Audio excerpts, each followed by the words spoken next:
네, 안녕하십니까. 저는 이번에 금융업 I사 광고 컨설팅 및 운영 개선 사례를 발표하게 된 AMPM 글로벌 광고 컨설팅 4팀 최혜단 마케터입니다. 반갑습니다. 금융업 I사 캠페인을 운영하기 위한 계획 수립, 매체 운영 전략과 더불어 실제 운영하며 발생했던 이슈 및 해결 과정을 포함하여 말씀드릴 예정입니다. 먼저 저에 대해서 간단히 소개드리겠습니다. 이게 저에 대한 소개입니다. 아무 설명 없이 원 안에 제 사진만 넣어두고 뭐가 소개라는 건가 싶으실 것 같습니다. 아마 이런 자기소개는 처음 접하시는 분들이 많으실 것 같은데요. 뭐 하는 건지 라고 생각하시던가 아니면 좋게 얘기하면 신선하다 라고 생각해 주실 것 같습니다. 제가 말씀드리고 싶은 건 이런 신선한 경험은 우리의 머릿속에 각인되어 오래 기억에 남는다는 것입니다. 이게 제가 제 자기소개 페이지에 물음표가 가득 생길 만한 디자인을 넣은 이유입니다. 기억에 남는 광고를 하겠습니다. 반갑습니다. 저는 기억을 만드는 마케터 최혜담입니다. 본격적으로 발표 이어가겠습니다. 가장 먼저 계획 수립 단계입니다. 광고를 진행하기에 앞서 금융업 I사에 대해서 살펴보았습니다. I사는 30대 후반에서 50대 주요 고객층을 가지고 있습니다. 개인보다는 기업 중심의 금융업 브랜드이고 상품 역시 중소기업이나 자영업 중심으로 보유하고 있었습니다. 이러한 모습에서 저는 2030 세대 유입이 필요해 보였고 기업 단위보다 개인 고객의 확보를 통해 입지를 늘려나가야 한다고 생각하였습니다. 네이버 검색량을 통해 보다 정확한 통계를 확인해 보고 싶었습니다. 자사명의 검색량은 현재 금융상품 광고 중인 동종업계 기준 3위 정도의 쿼리량을 보유하고 있었고 성비는 비슷하지만 4050 세대의 높은 주 연령대를 보유하고 있었습니다. 금융업 I사의 광고 상품을 확인해 보았습니다. 광고 상품은 적금 상품과 목돈 굴리기 상품 두 가지 상품이 있었는데요. 두 상품은 모두 최근에 출시한 신상품으로서 인지도를 확보하는 것이 매우 중요해 보였습니다. 앞에 두 페이지를 통해 확인할 수 있는 포인트는 두 가지가 있었습니다. 첫 번째, 2030 세대의 유입 확보는 필수라는 것입니다. 기업이 주 고객인 I사이지만 신상품들은 개인 고객 타겟이었기 때문입니다. 두 번째, 당연한 이야기지만 신상품이기 때문에 상품 경쟁력이 매우 낮다는 점입니다. 그렇기 때문에 보다 정확한 시장 분석이 필요했었습니다. 저는 해당 상품들과 연관되어 있는 공통된 키워드를 생각해 보았고 둘 다 저축, 적금, 목돈이라는 키워드가 연관되어 있다고 판단하였습니다. 이 세 가지 키워드를 검색 시에 주로 사용하는 디바이스가 무엇인지 확인해 보았습니다. 압도적인 차이로 모바일의 검색량이 높은 것을 확인할 수 있었는데요.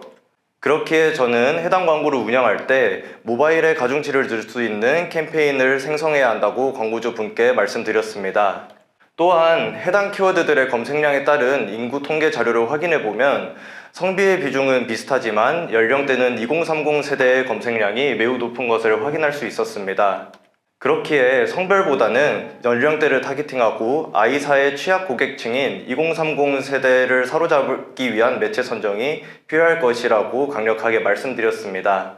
특히 두 상품의 공통점 중 하나로 입금할 수 있는 월 예산 한도는 낮지만 고금리를 제공하는 상품이었습니다. 또한 저축이나 재테크가 주요 관심사인 고객들에게는 아주 매력적으로 다가올 수 있는 상품이라고 판단하였습니다. 종합해 보았을 때 저는 이 지표를 광고주 분께 제시하였습니다. 해당 관심사는 주로 직장인의 주요 관심사라는 점, 상품의 특징은 I사의 취약 고객층의 수요가 많기 때문에 우리가 보완해야 하는 브랜드의 방향성과 적합하다는 점을 말씀드렸는데요. 이러한 점을 바탕으로 현재 금융광고를 게재하고 있는 경쟁사들과 대비하였을 때 I사의 현 위치를 나타내어 보여드렸습니다. 그 후 이번 캠페인을 통해 I사의 신상품 위치를 어느 정도까지 끌어올릴지에 대한 KPI를 수립하였고 광고주 측에서도 이에 동의하시어 함께 진행하게 되었습니다. 앞서 관련된 키워드의 검색량이 모바일에서 높다고 말씀드렸었는데요. 그래서 제가 주목한 것은 앱 광고 방식이었습니다. 첫 번째로 대국민 송금 어플 토스입니다. 토스를 선택한 이유는 전 연령의 가입이 고르게 분포되어 있고 특히 2030 세대의 가입 및 재방문율이 높다는 점입니다. 아무리 타겟층이 2030 세대라고 하더라도 그 외에 경제활동을 하는 세대를 완전히 배제하기에는 아쉬움이 있었기에 토스라는 매체가 더욱더 적합하다고 생각하였습니다. 두 번째는 직장인 넘버원 커뮤니티 블라인드입니다.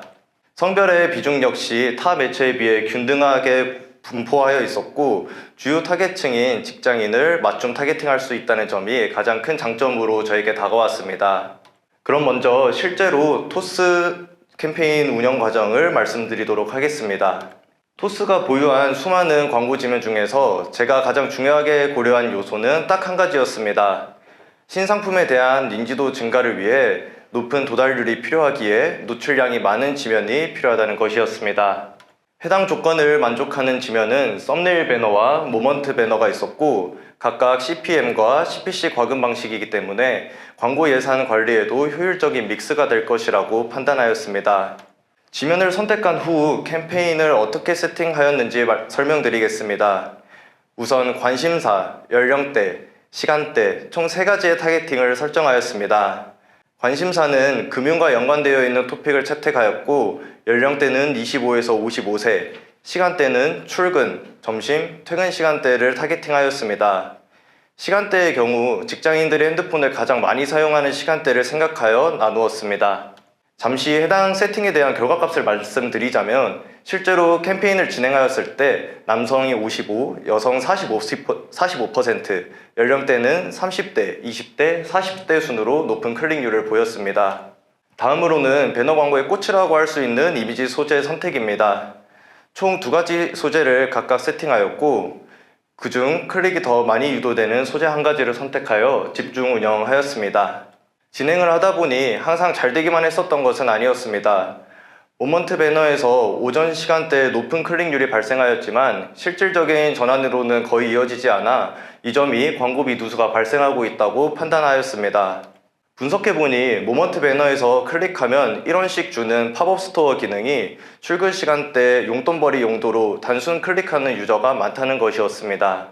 저는 해당 이슈를 해결하기 위해 모먼트 배너는 과감히 오전 시간대에 노출을 시키지 않았습니다. 대신 이 황금 시간대를 놓칠 수 없어 썸네일 배너의 노출을 오전 시간대로 변경하였습니다. 그 결과 오전 시간대 광고비 소진액이 50% 감소하였고 여기서 절약한 광고비를 타 시간대에 추가 편성함으로써 전체 전환값을 증가시키는 긍정적인 결과를 만들어내었습니다. 다음은 블라인드 캠페인 운영 과정입니다. 블라인드 역시 높은 노출량을 확보할 수 있는 광고 지면을 선택하였습니다. 스플래시 배너와 피드형 이미지 배너 이 2가지가 후보로 선정되었었는데요. 아쉽게도 스플래시 배너의 경우 높은 광고 단가로 인해 예산안에 맞지 않아 피드형 이미지 배너를 최종 선택하게 되었습니다. 블라인드 캠페인을 세팅하는 도중 블라인드의 경우 저녁 시간대가 되면 앱의 UI가 검정색으로 변한다는 사실을 알게 되었습니다. 그래서 저는 흰색 이미지 소재를 선택하였습니다.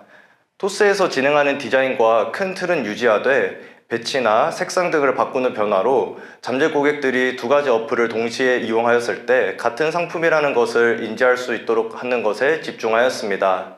또한 블라인드에서의 타겟팅 설정은 보다 명확하였습니다. 제가 주목한 타겟팅 옵션은 관심사 타겟팅이었습니다. 커뮤니티이기 때문에 관심사 게시판에서 활동한 적이 있는 유저 데이터를 바탕으로 반복 노출을 할 수 있게끔 설정하여 보다 더 높은 전환 가능성을 도모하였습니다. 블라인드 역시 운영 과정에서 크고 작은 이슈가 발생하였습니다. 커뮤니티의 특성상 이용시간과 앱 재방문율이 높아 광고의 반복 노출 이슈가 있었는데요. 이 때문에 유저들의 광고 피로도가 높아지는 것을 클릭률을 통해 확인할 수 있었습니다. 실제로 하루가 갈수록 클릭률이 점차 감소하는 추세였기 때문에 이 점은 발빠른 조치가 필요해 보였습니다.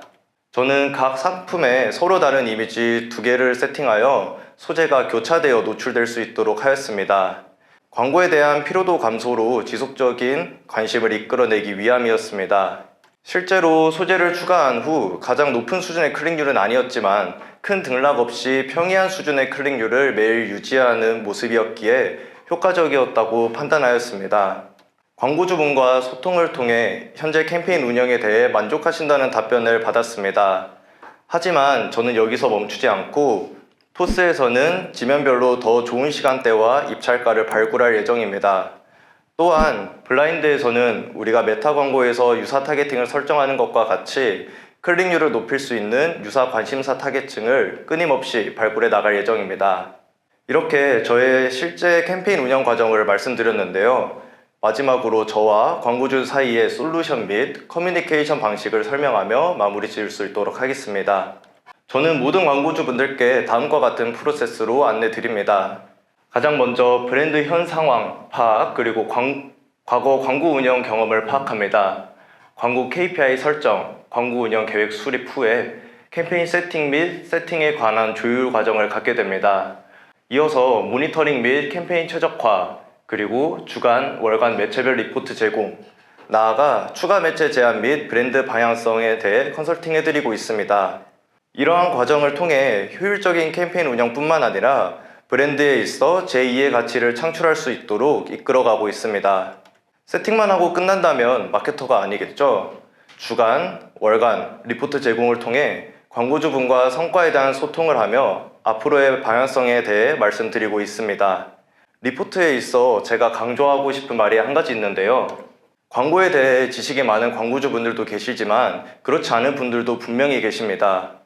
모든 광고주분들은 자신의 광고가 잘 운영되고 있는지 한눈에 파악할 수 있어야 합니다. 복잡하고 있어 보이는 리포트가 아니라 누구나 알아볼 수 있는 리포트를 제공해 드리고 있습니다. 실제로 제가 제공해 드리고 있는 1차 리포트 사진입니다. 크게 어려운 용어나 수치는 제외하고 노출, 클릭, CPC, 전환 등의 기본적인 지표들을 우선적으로 제공해 드리고 있습니다. 그렇다고 해서 뻔한 얘기, 당연한 얘기로 마무리 짓는 커뮤니케이션은 절대 아닙니다. 매체, 지면별 전환 추적 및 보다 세분화된 데이터 값을 다양한 툴을 활용하고 분석하여 구체적인 계획 및 방향성을 컨설팅해드리고 있습니다. 제가 마지막으로 드리고 싶은 말이 한 가지 있습니다. 전문 회계사, 법무사가 있듯이 사업에는 잘하는 마케터 한 명이 반드시 필요합니다. 대한민국의 소중한 광고주님의 브랜드를 내 브랜드라고 생각하고 기억될 수 있게 일하는 마케터 몇이나 되겠습니까? 최담이었습니다. 긴 발표 들어주셔서 감사합니다.